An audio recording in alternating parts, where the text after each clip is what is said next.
Tiga hal ini, doa, puasa, dan amal kasih. Dengan menaruh abu di atas kepalanya, Paus Fransiskus, para kardinal, para uskup, imam, biarawan-biarawati bersama umat Allah seluruh dunia telah mengawali masa puasa atau masa prapaskah mereka tanpa gembar-gembor, tanpa ucapan selamat melalui medsos atau baliho-baliho di jalanan. Gereja mengajak putra-putrinya mengisi masa prapaskah dengan 3 kegiatan: doa, puasa, dan amal kasih. Pertama, doa. Dalam khotbah di Bukit Matius 6, Yesus berkata antara lain, "Jika engkau berdoa, janganlah seperti orang munafik." Penegasan Yesus ini meneguhkan apa yang pernah dipekikkan oleh Nabi Yoel dalam nubuatnya bab 2. "Berbaliklah kepada Tuhanmu Allahmu. Hai para pelayan Tuhan, menangislah di depan mezbah."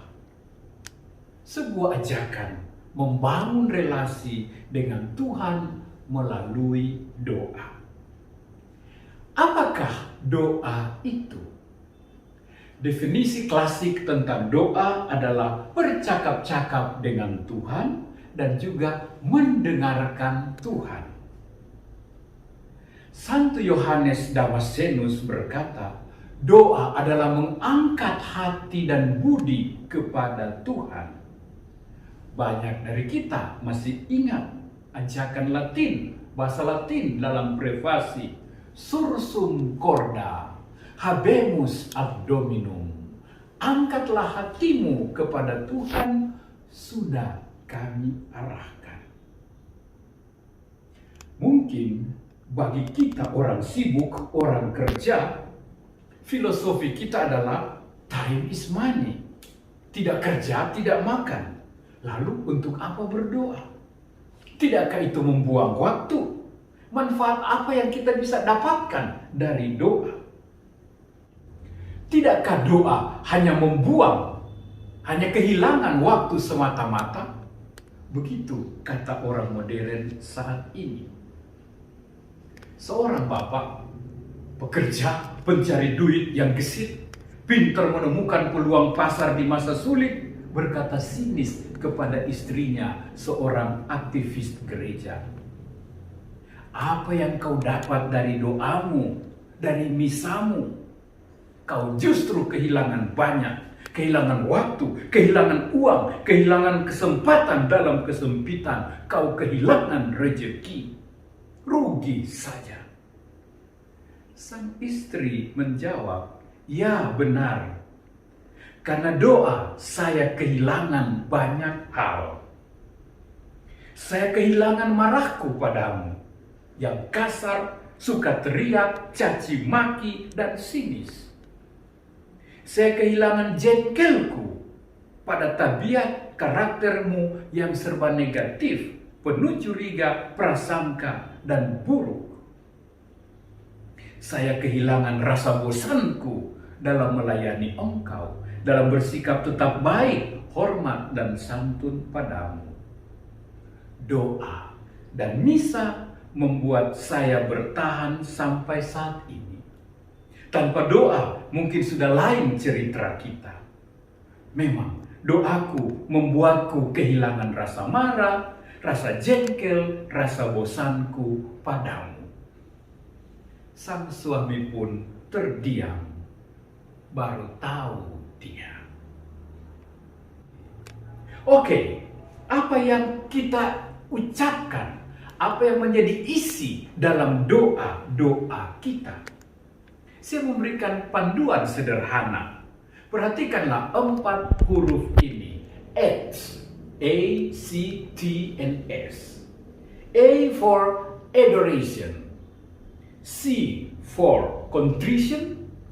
T for thanksgiving. And S for supplication. Doa adalah adoration. We adore God.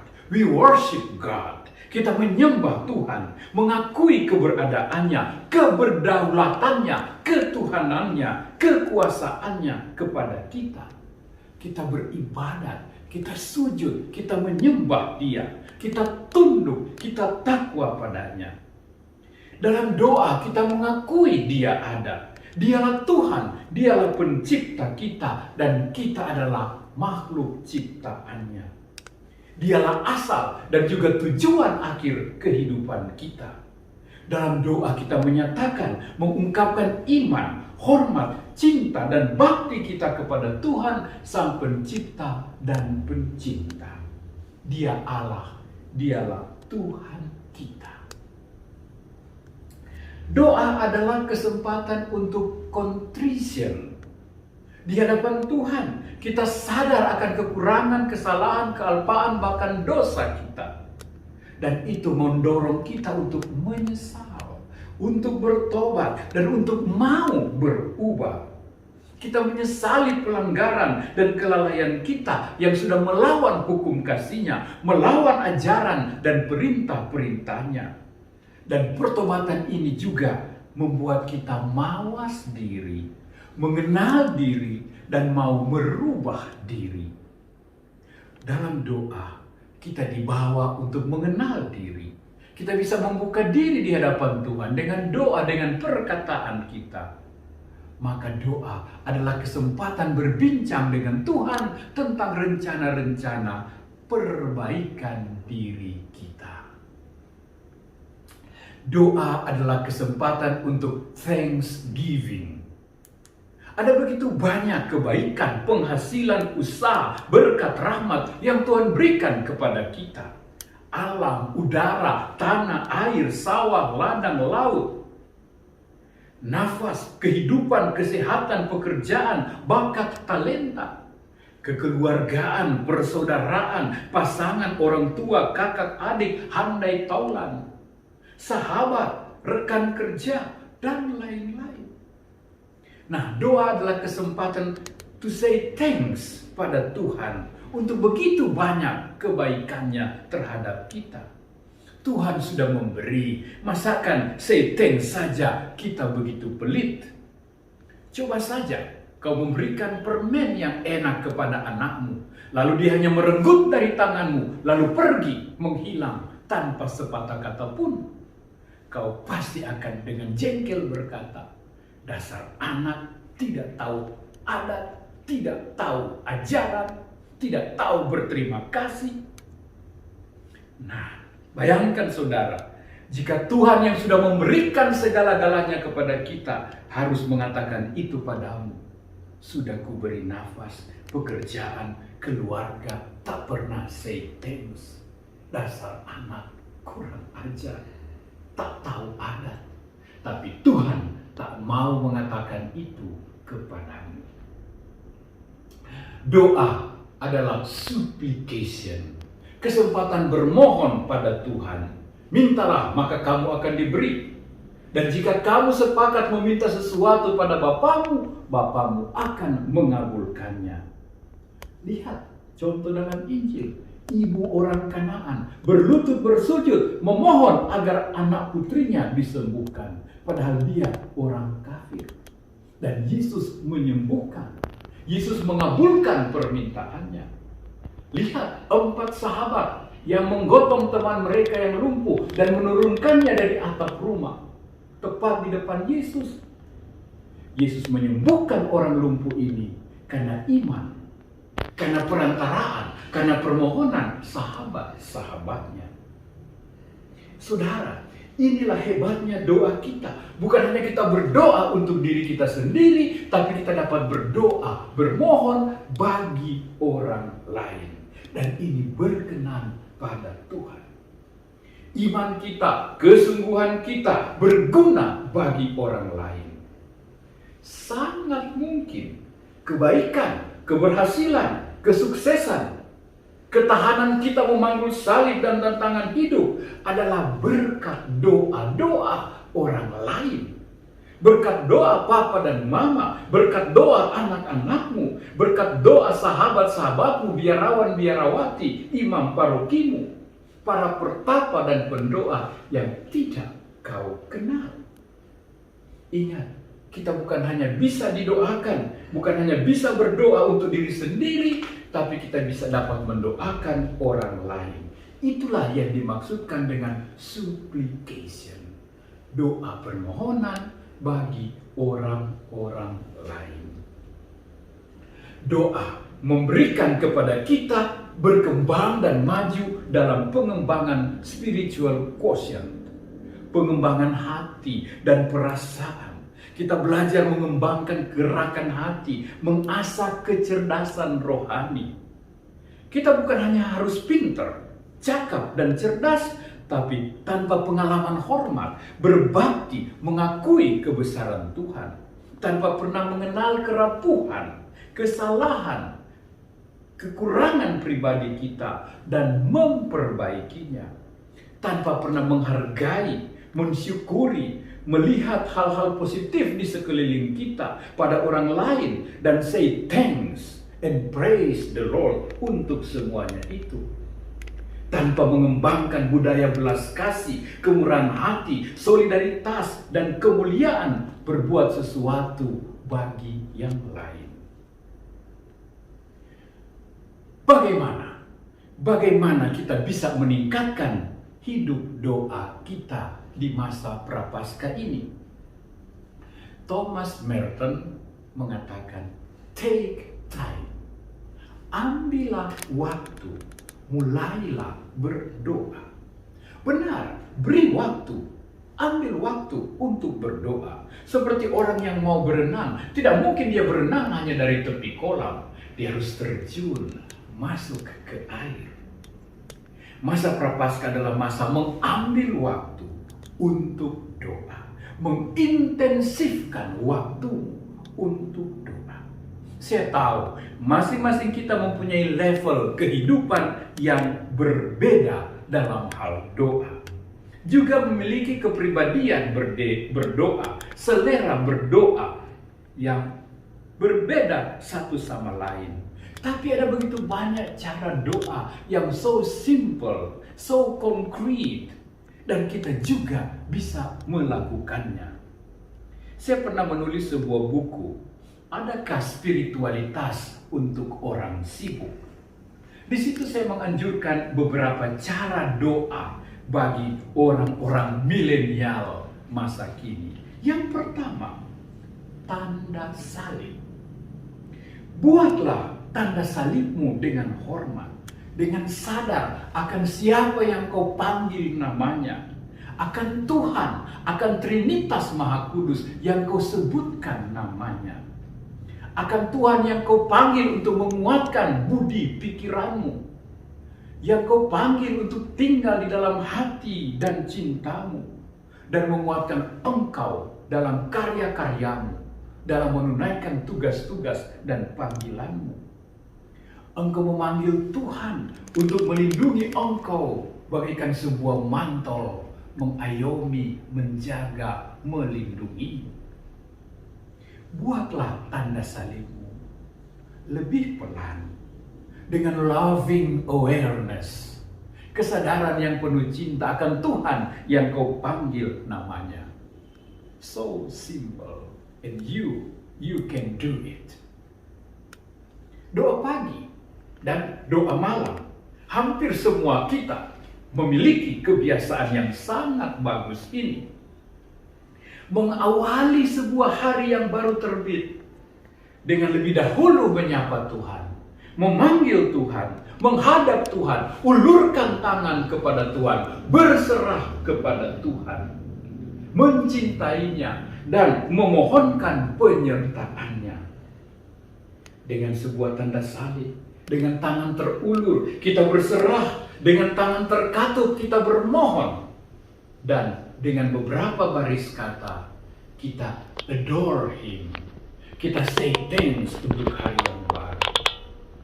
Tuhan menjadi Dia yang pertama kita sapa, kita panggil, kita mohon, dan kita mintakan penyertaannya. Begitu juga malam hari, sebelum kita lelap mengakhiri seluruh kegiatan, dengan teduh, dengan tenang, hadirlah di hadirat Allah. Menyapa Dia sebelum kita beristirahat. Mohon penyertaannya sepanjang malam. Rasakan perlindungannya bersama malaikat pengawalmu, bersama santo-santa pelindungmu. Inilah waktu yang bagus untuk Thanksgiving. Untuk semua yang kau dapatkan dan alami hari itu. Inilah saat juga yang bagus untuk contrition. Menyesal, minta ampun atas kekurangan kealpaan selama hari ini. Sesal dan mohon ampun, bangun niat baru. Inilah juga kesempatan yang bagus untuk supplication. Berdoa bagi orang-orang yang membutuhkanmu, yang hidup maupun yang mati, yang sehat maupun yang sakit, yang dekat maupun yang jauh. Berikut, kebiasaan berdoa sebelum meninggalkan rumah. Jangan pernah keluar tinggalkan rumahmu tanpa memanggil nama Tuhan, tanpa sepotong doa memohon penyertaannya. Begitu juga upayakan sesudah pulang dari perjalanan di luar rumah, di depan pintu rumah, pause sejenak, berdiri sejenak, say thanks kepada Tuhan, bersyukur Ia menghantar kau pulang dengan selamat. Berapa banyak orang yang keluar dari rumah dan tidak pulang lagi. Jangan biarkan anak-anakmu, jangan biarkan pasanganmu keluar dari rumah tanpa doa, tanpa berkatmu pada mereka, tanpa memanggil nama Tuhan, memanggil malaikat pelindung, Santo Rafael, Santo Kristoforus, pelindung orang dalam perjalanan, agar mereka mengawal, menjaga, menyertai pergimu dan kepulanganmu. Doa Yesus. Ini adalah doa yang terkenal, berasal dari seruan Bartimeus si buta kepada Yesus. Yesus putra Daud, kasihanilah aku orang berdosa ini.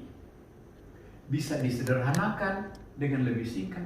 Yesus, kasihanilah aku. Doa ini disebut doa Yesus karena memanggil nama Yesus dan nama Yesus menjadi inti doa. Doa ini begitu ampuh karena nama Yesus adalah nama yang paling berkuasa di bumi, di surga, bahkan di bawah bumi. Karena itu, nama ini mengandung power, mengandung berkat, kuasa, belas kasih, dan rahmat. Doa Yesus disebut juga doa nafas. Maksudnya, sambil menarik nafas dan menghembuskan nafas, kita berdoa. Misalnya, Yesus, kasihanilah aku. Yesus, kasihanilah aku. Atau lebih sederhana, Yesus, Yesus.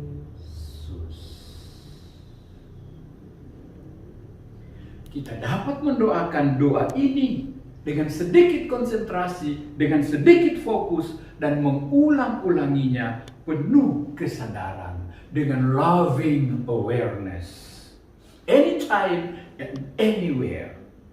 Di saat mengendarai mobil, di saat lagi masak, di saat membersihkan rumah, di saat menanti kendaraan, di ruang tunggu, sambil tidur. Anytime, anywhere. Yesus. Yesus. Berikutnya, doa panah. Adalah salah satu tradisi Katolik yang indah. Seperti anak panah yang pendek tetapi jitu, kita dapat mendoakan doa-doa panah yang singkat, pendek, tetapi akurat. Sesuai situasi, kondisi kita. Misalnya, saat gelisah, kita bisa doakan, Yesus ketenanganku. Atau, Yesus damai sejahteraku. Atau di saat takut, dalam bahaya, dalam kesakitan, dalam derita, Yesus andalanku. Yesus andalanku. Yesus jurumudiku. Yesus jurumudiku. Yesus benteng hidupku. Yesus, benteng hidupku. Ulangi, berulang-ulang, dengan berirama, dengan teratur, dengan mengambil dan menghembuskan nafasmu.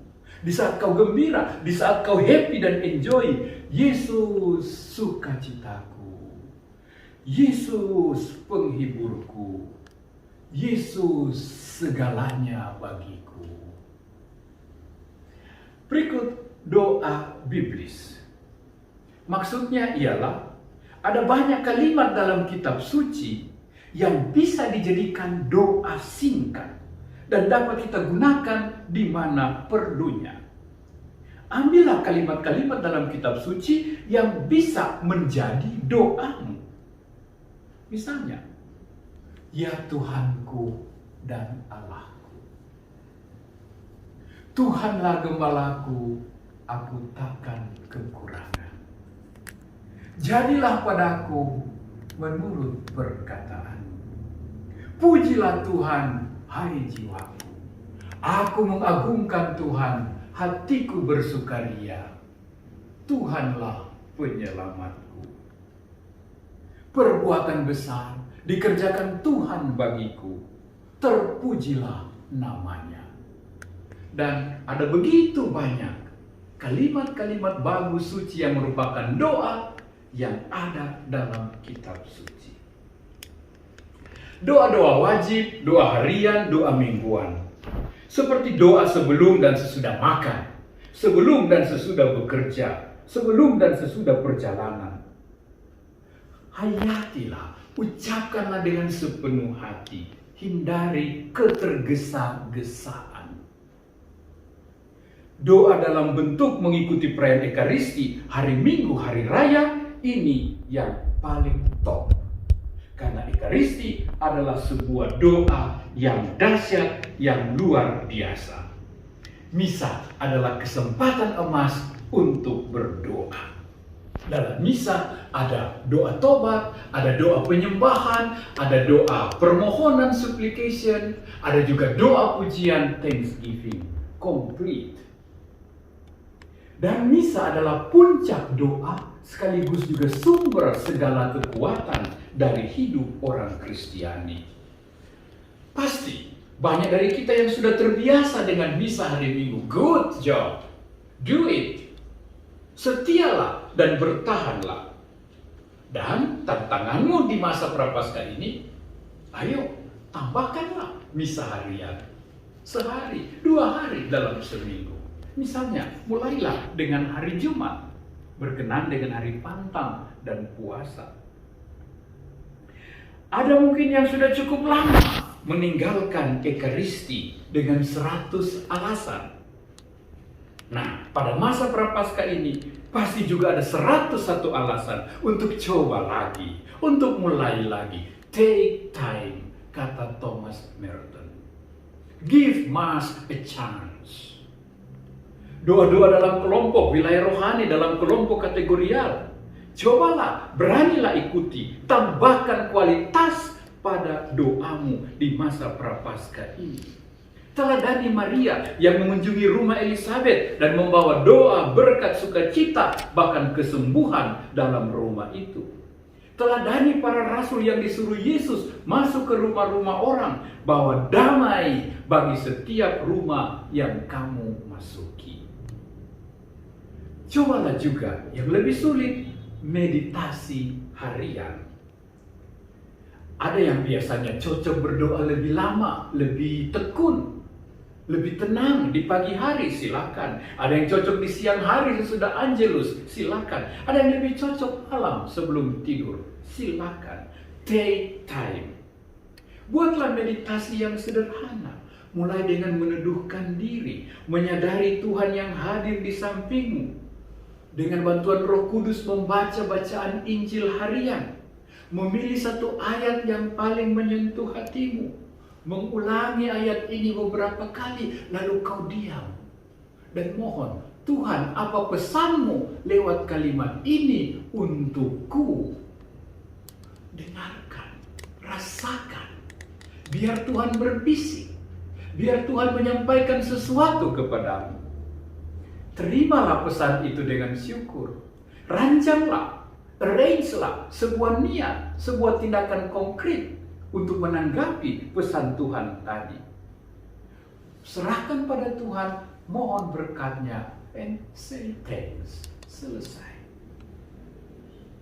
Meditasi adalah doa yang mengarahkan hati dan budi kepada Tuhan, serta mendengarkan Tuhan yang menyapa, yang berbicara kepada putra atau putri kesayangannya. Masa Prapaskah menantangmu. Berilah kualitas baru pada hidup doamu. Duc in autumn. Intensifkan kualitas doamu. Saudara-saudariku, masa puasa masih berlangsung saat ini. Belum terlambat. Mari kita mulai. Buatlah 1 atau 2 pilihan yang sungguh-sungguh engkau mau jalani. Tuhan pasti membantumu. Papa mamamu akan menunjangmu. Kakak adik keluarga kelompokmu akan mensupportmu. Selamat berdoa. Selamat bertemu Tuhan. Dan you must enjoy it. May God bless you.